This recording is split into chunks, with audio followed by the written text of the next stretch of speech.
Well, good afternoon. I wanted to take this opportunity to update you on where we are with relationship to a word you may have received regarding Flex Alert that was recently put out, something very familiar to many of us here in California and increasingly all across the western United States. Let me begin, though, by trying to contextualize the moment we're living in. For years and years and years, and I would put this in global terms, we, all of us, have been trying to outrun Mother Nature. But it's pretty clear that Mother Nature has outrun us. The reality is we're living in an era of extremes, extreme heat, extreme drought, and with the flooding that we're experiencing around the globe, just ask folks in Missouri, in Kentucky, or in Pakistan, the extreme floods as a consequence of Mother Nature's fury. The hots are getting a lot hotter. The dries are getting a lot drier. We're living, again, in an age of extremes. I don't have to explain that to anybody living here, in particular in California. The drought, 7 of the last 10 years that we have experienced is self-evident. The challenges now that present themselves anew across the western United States as we try to grapple with water deliveries that we've come accustomed to for generations in the Colorado River only punctuate the new reality. Just ask folks. I was taking a look the other day of what was going on in Europe and what's going on in the Rhine River basin, and the fact these larger rivers are no longer navigable. The Yangtze River in China. Look what's happening in China as it relates to the extreme heat and the extreme weather. Challenges faced even in other parts of this country, notably Texas last year, and the tragic loss of hundreds of lives associated with blackouts and grid reliability. That's been expressed, I think, by 3 emergency proclamations in Texas over the last number of months, expressing itself in extreme terms. That's the world we're living in. None of that, again, necessarily surprises any of you. The question is, what are we going to do about it? How can we maintain our resilient mindset? How can we work our way through these things? And how can we thrive, not just survive, in an era of such extremes? And that's the purpose of today's briefing. I wanted to update you on where we are and where we're going. But one thing I don't need to remind you of as you walk out your door today on your way to work, well, how hot it's gotten. Take a look at your 5-day forecast. We are looking at yet another heat dome. Another heat wave is often referred to here in the western United States, and notably here in California. Between now and next Wednesday, we're going to be experiencing a prolonged heat moment. We're going to have opportunity now in the next number of days to experience, many of us, what many have not experienced back to back to back to back to back, and that's triple-digit weather. I was taking a look as I was walking in at how hot it was in one part of California, Death Valley. They will look to experience in the next hour or two 120-degree temperatures, projected to be as high as 122 in California and Death Valley tomorrow. We are anticipating this extreme heat to be a length and duration the likes of which we haven't experienced in some time. Yes, we're used to record-breaking temperatures, maybe a day or two, more episodic, but this is an extended period. And as a consequence, it's going to require us to extend our thinking and our imagination in terms of working together to keep people healthy. And I want to talk about that, keep people safe, and to make sure that we are working to address our energy needs and energy reliability. Because at the end of the day, Mother Nature has presented itself in this context. Energy reliability becomes more and more challenging. Energy reliability becomes more and more stressed because demand increases. At the same time, supply decreases. Let me be more specific. We've talked often about the drought here in the state of California. Last year, we experienced something related to the drought we had never experienced in the history of this state. One of our largest sources of hydroelectricity in the state of California, at the Orville Dam, the Hyatt power plant had to be shut down, first time in history. That's a 925 megawatt system. We lost about 600 plus megawatts just from shutting down that hydroelectric source. as a consequence not only of that example last year, we see other examples where hydroelectricity is not as reliable as a consequence of this drought and the lower reservoirs we're seeing across the western United States and certainly here in California. So we're losing megawatts. Mega drought means less megawatts. So on a supply side, we're challenged by these extremes, and on a demand side, not surprisingly, people are turning up the AC. People understandably are trying to escape the heat. And so we have to address that twin challenge anew. And that's why you heard about perhaps that Flex Alert that was put out earlier today by the ISO, which is the California Independent System Operator. Something, just fancy way of saying those are the folks that, well, keep the lights on. And the Flex Alert just asks you if you can do a little bit more. We voluntarily ask you to do a little bit more to help us get through the next week or so, to turn, interestingly, up a little bit the thermostat at home to 78 degrees. Try to pre-cool earlier in the day the home. Try not to use too much electricity in those key hours, and the key hours are between 4 p.m. and 9 p.m. In the evening. Try to reduce your consumption to the extent possible. If you're not home, it's a holiday weekend, Labor Day weekend, and you're out enjoying yourself, we encourage you, before you leave home, if you can turn those thermostats up to 85 degrees. That would also help reduce demand, particularly with so many of the automatic thermostats that we all have and enjoy. We want to make sure, again, we're not using unnecessarily and consuming unnecessarily too much electricity. So Flex Alert's just an opportunity to elevate a consciousness for all of us to prepare to enter into this week and to work our way through what will be perhaps the most challenging 2 days, and that's Sunday and Monday, this coming Sunday and Monday, where we are anticipating, based on current projections, this will change on a daily basis, a little over 48,000, as much as 48,200, 48,500 megawatts of consumption. Now, if you're like me, that means everything and nothing. It just means the highest needs in terms of consumption year to date. And it puts us in a position where we have some vulnerabilities.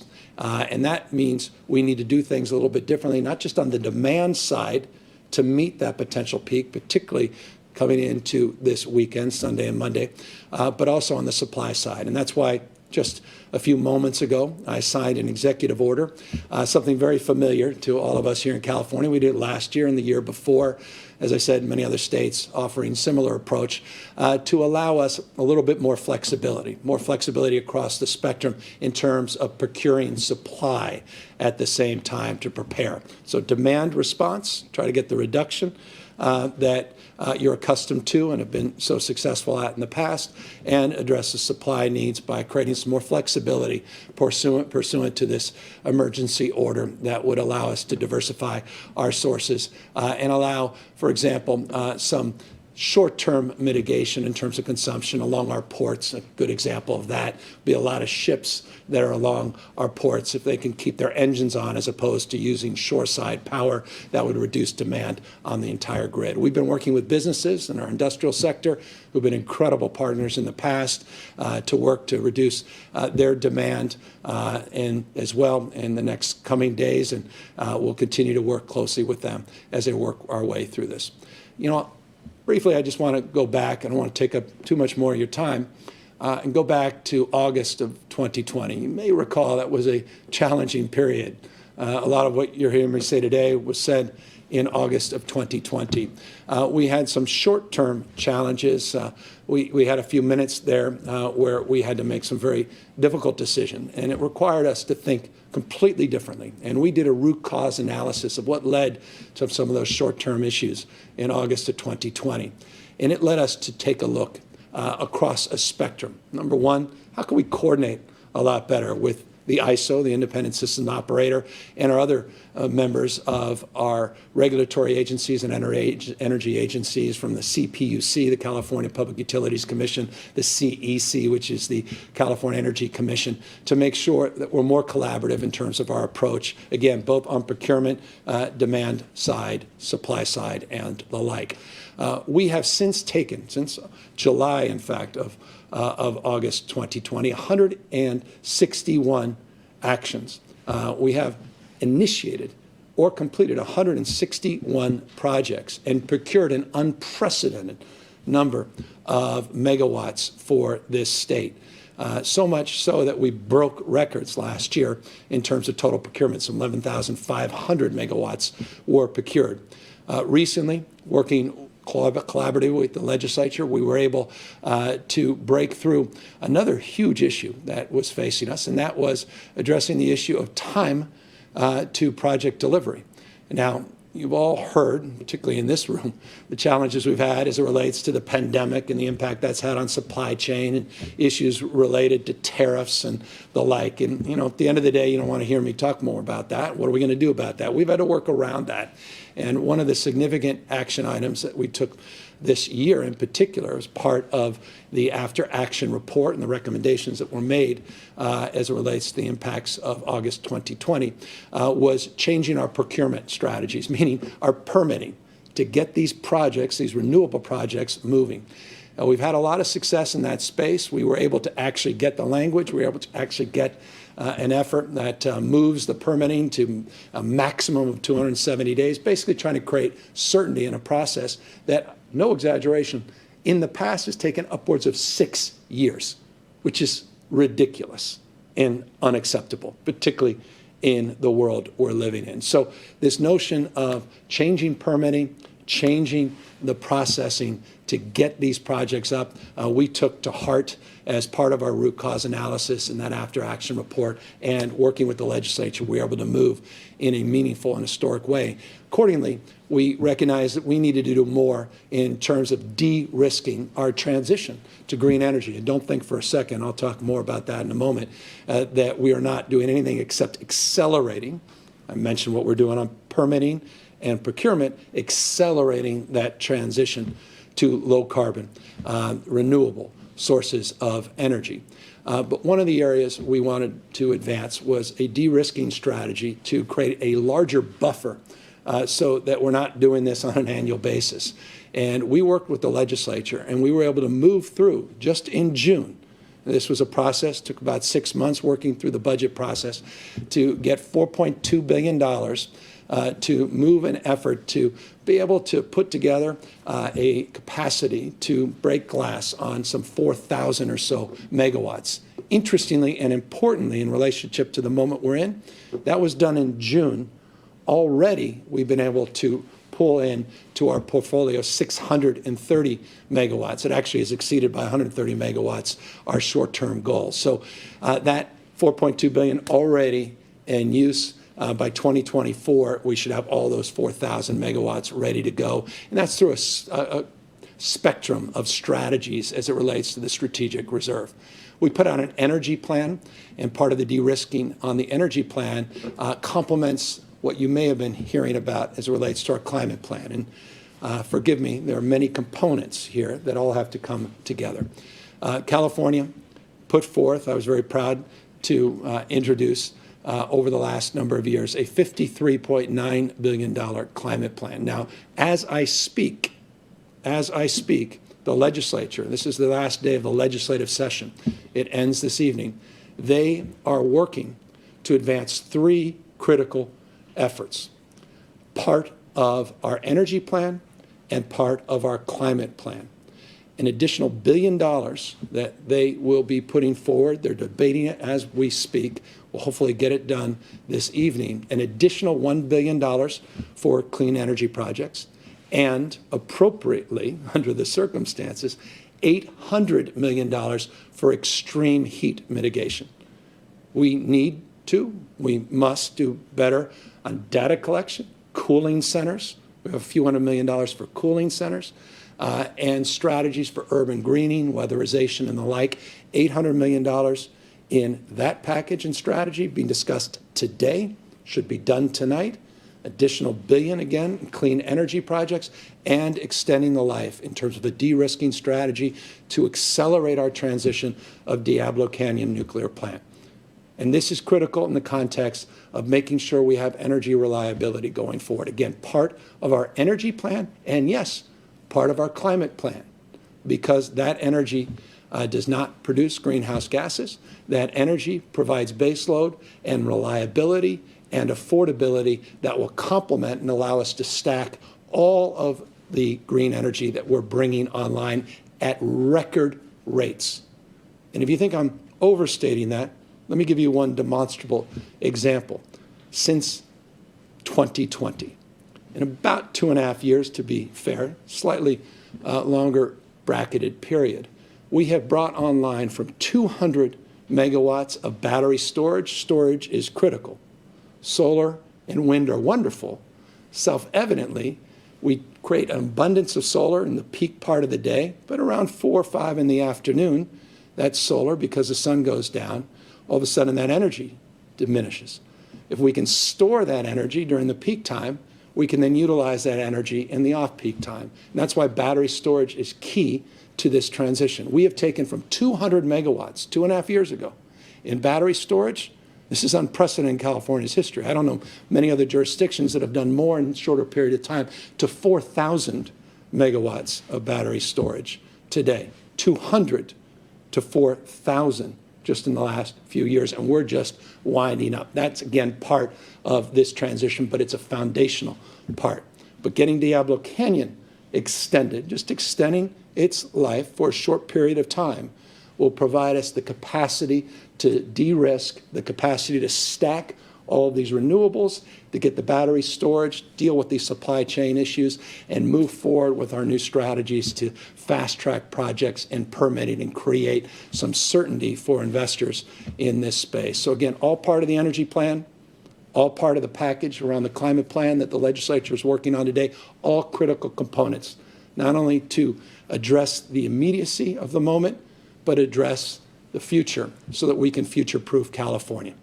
This is a state that leads. We're on the leading edge, clearly, of the impacts of climate change, but we're also on the leading edge. No other state in the country, I would argue fewer jurisdictions, if any, in the world, doing more in the green energy space, changing the way we produce and consume energy and decarbonizing not just our economy, but cleaning up our air and making California healthier and more resilient across the spectrum. Don't think for a second, as I noted a moment ago, coming back to this, that we're going to de-escalate our commitment to that transition. Quite the contrary. And for those with respect that say that we have a flex alert because of those policies, I would just offer some consideration. It was worth reading, and I encourage those that are out there as critics of California's energy policies, particularly those that are fully owned subsidiaries of oil interests and big energy interests in the fossil sector, to consider the following. Just one example. And I don't mean this to demean, because I recognize intimately the stresses that many other jurisdictions are facing as it relates to extreme heat and extreme drought. I'm deeply empathetic to the challenges they face. But put in perspective, year to date, in the state of Texas, year to date, they have consumed some 22.9 million tons of coal, polluting the planet, making conditions worse, impacting climate, exacerbating the very conditions they're trying to mitigate in terms of their energy reliability, versus California that has consumed just 18,000. 22.9 million tons versus California's 18,000, yet they've offered 3 proclamations of emergency. And we all know what happened in 2021, tragically, in that state as it relates to days and days where up to 10 million people did not have access to electricity, and the impact that had on lives lost and up to $130 billion of economic damage. Again, I'm not trying to cast aspersions, but I am trying to cast a deeper understanding of the contrast between a deregulated market that still relies on dirty energy and coal, yet still faces the challenges of extreme heat and the consequences of Mother Nature's fury. I've said it many times. It's probably best and first said by Rob Watson. You know, there's no more powerful force on the planet than Mother Nature. She bats last, she bats 1,000. She's nothing more than this: chemistry, biology, and physics. We recognize her fury in California with extreme heat, extreme drought, wildfires, knock on wood, and all the challenges that we're facing. But we face them head on with the resiliency and mindset that really distinguishes the greatness of our state, with the innovative and entrepreneurial spirit that is a point of true, deep pride, recognizing not only we can embrace the transition, but we can dominate in clean energy, low carbon, green growth. We can dominate in the economic opportunities that this moment presents themselves as long as we stay strong and we stand firm in terms of advancing these policies and principles well into the future. I'm more resolved than ever. I'm more enthusiastic about the future than I've ever been. I mean that. And I'm so grateful for the members of the California legislature for everything they've done in this historic package, this climate package, the work they'll do today to help us de-risk and get over the finish line, the remaining components of our energy plan and our climate package. And I look forward to making sure these investments are made in real time. Let us work together with the sense of purpose that we often always do to meet this challenge as it relates to energy reliability this next week head on. Again, no one denies heat waves have existed long before climate change, but their duration and their intensity have never been more challenging. And again, you look at that 5-day forecast, I think you know what I mean. So stay safe, hydrate, make sure you're taking care of your loved ones, particularly seniors.